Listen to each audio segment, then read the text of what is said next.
നടൻ മോഹൻലാൽ നമുക്കൊപ്പം ചേരുന്നു. ലാലേട്ടൻ, ഈ ശ്രീനിവാസിന്റെ അദ്ദേഹത്തിന്റെ അന്ത്യത്തെ അങ്ങ് എങ്ങനെയാണ് അനുസ്മരിക്കുന്നത്? ശ്രീനിവാസൻ നമ്മളെ വിട്ടുപോയെന്ന് നമുക്ക് പറയാൻ തോന്നുന്നില്ല.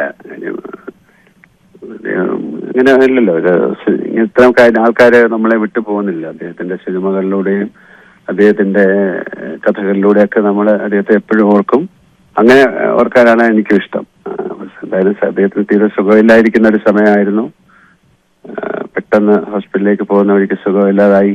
പെട്ടെന്നല്ലേ അറിയുന്നത്. അങ്ങനെ ഒരു അറിയുമ്പോൾ തന്നെ പ്രത്യേക ഒരു മാനസികാവസ്ഥയാണല്ലോ. കാര്യം ഒരു നടൻ എന്നുള്ള രീതിയിലല്ലല്ലോ ഞാൻ ശ്രീനിവാസനെ കാണുന്നത്, അല്ലെങ്കിൽ അദ്ദേഹം ഞങ്ങളെ കാണുന്നതൊക്കെ.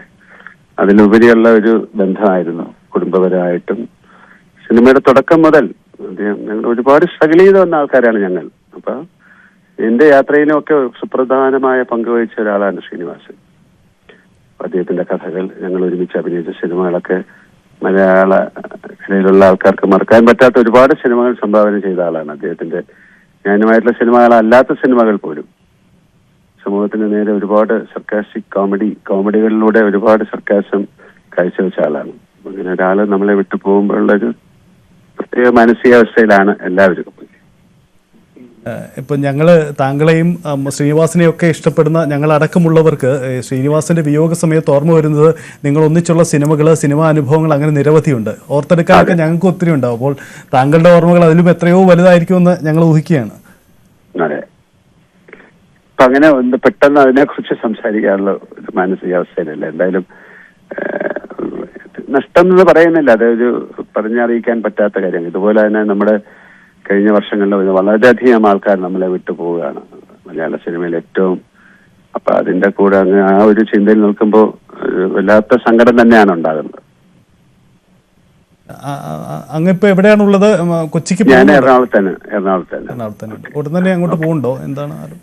അല്ല, ഇതിന്റെ തീരുമാനങ്ങളൊന്നും ആയില്ലല്ലോ. അങ്ങനെ പെട്ടെന്ന് ചോദിച്ചാൽ എനിക്ക് മറുപടി പറയാൻ പറ്റില്ല. അവര് എന്താണ് തീരുമാനിച്ചതെന്നല്ല, ഹോസ്പിറ്റലിൽ തന്നെയല്ലേ. അപ്പൊ അതിനെക്കുറിച്ച് അന്വേഷിച്ചുകൊണ്ടിരിക്കുകയാണ് കേട്ടോ.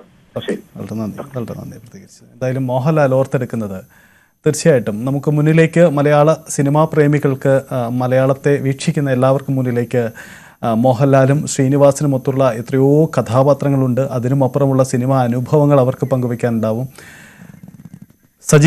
മന്ത്രി സജി ചെറിയാൻ രാജേന്ദ്ര മൈതാനത്തിൽ രാവിലെ ഉദ്ഘാടനമാണ്. ബഹുമാനപ്പെട്ട മുഖ്യമന്ത്രിയാണ്. അത് കഴിഞ്ഞാൽ അദ്ദേഹത്തിന്റെ സംസ്കാര ചടങ്ങുമായി ബന്ധപ്പെട്ട കാര്യങ്ങളിലേക്ക് ഇടപെടും. സർക്കാരിന്റെ പരിപാടികളാണ് അദ്ദേഹം വിശദീകരിച്ചത്. അവിടെ പൊതുദർശനം സംബന്ധിച്ച ആലോചനകൾ അത് സർക്കാർ നിയന്ത്രണത്തിൽ തന്നെ, സർക്കാർ തന്നെ ആലോചിച്ച് നടത്തുന്നു. സ്വാഭാവികമാണ്, ശ്രീനിവാസനെ പോലെയുള്ള ഒരു നടന് വലിയ രീതിയിലുള്ള ആദരം സർക്കാർ തന്നെ ഒരുക്കേണ്ടതാണ്. യെസ്, മുകേഷിന്റെ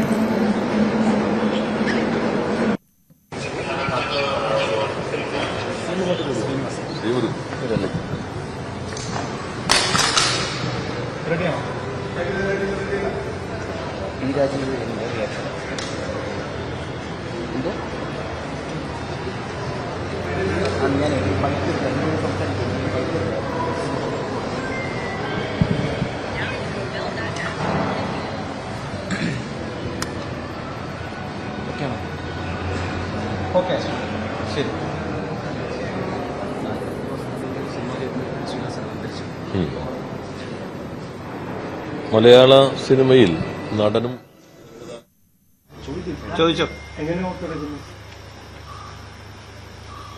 ശ്രീനിവാസനെ കുറിച്ച് പറയുമ്പോൾ ഒരു 43 കൊല്ലത്തെ ദൃഢമായ ഒരു ഫ്രണ്ട്ഷിപ്പാണ്.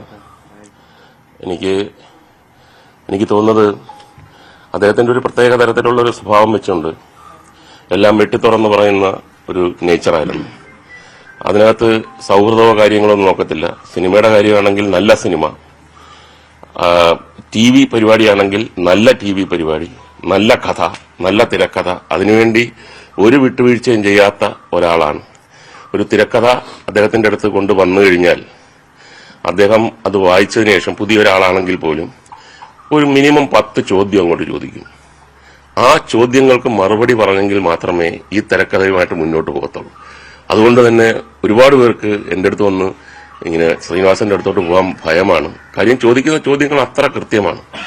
എന്നെ ഏറ്റവും കൂടുതൽ വിഷമിപ്പിക്കുന്ന, ഞാൻ ശ്രീനിവാസനുമായിട്ട് ഇത്രയും സിനിമയെ അഭിനയിച്ച് ഇത്രയും കാലം ഒന്നിച്ചു നടന്നെങ്കിലും അദ്ദേഹത്തെക്കുറിച്ച് അവിടെ ഇവിടെയൊക്കെ പരാമർശിച്ചു, അല്ലെങ്കിൽ ഒരു സിനിമയുടെ കാര്യം വരുമ്പം ആ കഥാപാത്രത്തെക്കുറിച്ച് അല്ലെങ്കിൽ അദ്ദേഹത്തിന്റെ ഒരു സൃഷ്ടിയെക്കുറിച്ചൊക്കെ പറയുന്നുള്ളതല്ലാതെ അദ്ദേഹത്തെക്കുറിച്ച് പറയുന്ന ഒരു സാഹചര്യം ഞാൻ ആഗ്രഹിച്ചിരുന്നു.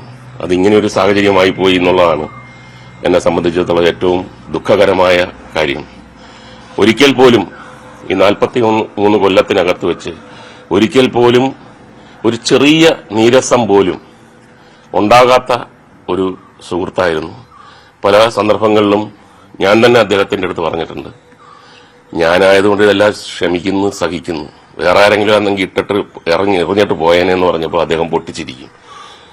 അദ്ദേഹത്തിന്റെ ചിരിയും വളരെ പ്രസിദ്ധമാണ്, നോൺ സ്റ്റോപ്പ് ചിരിയാണ്. അദ്ദേഹത്തിന്റെ സൃഷ്ടികൾ പോലെ തന്നെ, സർക്കാസം പോലെ തന്നെ അദ്ദേഹം ചിരിക്കുന്നതും അത്രയും എൻജോയ് ചെയ്തിട്ടാണ് ചിരിക്കുന്നത്. ആ കാലയളവിനുള്ളിൽ വെച്ച് ആദ്യത്തെ സിനിമ എന്റെ ഓർമ്മയിൽ ഓടരുതമാവ് ആളറിയമാണ്. അതിന് കഥകളെല്ലാം കാര്യങ്ങളെല്ലാം ഞാൻ പലപ്പോഴും പറഞ്ഞിട്ടുണ്ട്.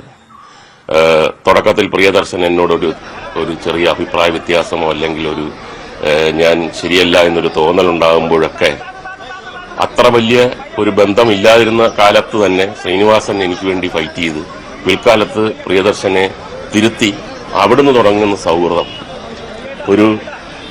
ഓർക്കാനാണെങ്കിൽ ഒരുപാട് കാര്യങ്ങളുണ്ട്. ഒരു ദിവസം ഞാൻ അവിചാരിതമായിട്ട് അദ്ദേഹത്തിന്റെ അടുത്ത് പറഞ്ഞു, നമ്മൾ ഇത്രയും കാലം ഒന്നിച്ച് നിങ്ങൾ കഥ, തിരക്കഥ, സംഭാഷണം, സംവിധാനം, അഭിനയം എല്ലാം ഉണ്ട്. അപ്പം നമുക്കൊരു സിനിമ പ്രൊഡ്യൂസ് ചെയ്യണം. വലിയ ബ്രഹ്മാണ്ഡ ചിത്രമൊന്നുമല്ല, പക്ഷെ അത് നമ്മുടെ ജീവിതത്തിൽ ഒരു നാഴികക്കല്ലായിരിക്കണം. നല്ലൊരു സിനിമ എടുക്കണമെന്ന് പറഞ്ഞപ്പോൾ അതിനും അദ്ദേഹം പൊട്ടിച്ചിരിച്ചു. പിന്നെ കുറച്ചു നാൾ കഴിഞ്ഞപ്പം ഒരു കല്യാണം, എറണാകുളത്തുള്ള ഒരു കല്യാണം അറ്റൻഡ് ചെയ്യാൻ വേണ്ടി ഞാൻ വന്നപ്പം പെട്ടെന്ന് അദ്ദേഹം എന്നെ ഇങ്ങനെ സൂക്ഷിച്ചു നോക്കിയിട്ട് പറഞ്ഞു, ഒരു കാര്യം പറയാനുണ്ടെന്ന് പറഞ്ഞു. അപ്പൊ ഞാൻ പറഞ്ഞു, കല്യാണം അതിനേക്കാൾ പ്രധാനപ്പെട്ട കാര്യമാണ് എന്ന് മാറ്റി നിർത്തിയിട്ട് കഥ പറയുമ്പോൾ എന്ന സിനിമയുടെ കഥ എന്നോട് പറയുകയാണ്. എന്റെ കണ്ണ് നിറഞ്ഞുപോയി. ആ കഥ പറഞ്ഞിട്ട് പറഞ്ഞു, നീ എൻ്റെ അടുത്ത് അന്ന് ഒരു കാര്യം പറഞ്ഞില്ലേ, ഒരു സിനിമ എടുക്കണമെന്ന്, നമുക്ക് ഈ കഥയായാലോ? ഞാൻ പറഞ്ഞു, ഇതിനപ്പുറം ഒരു കഥയില്ല. കാര്യം ഇത് സൗഹൃദത്തിന്റെ, ലോകമെമ്പാടും സുഹൃത്തുക്കളുടെയും സൗഹൃദത്തിന്റെയും ഒരു സന്ദേശം കൊടുക്കുന്ന ഒരു കഥയാണിത്.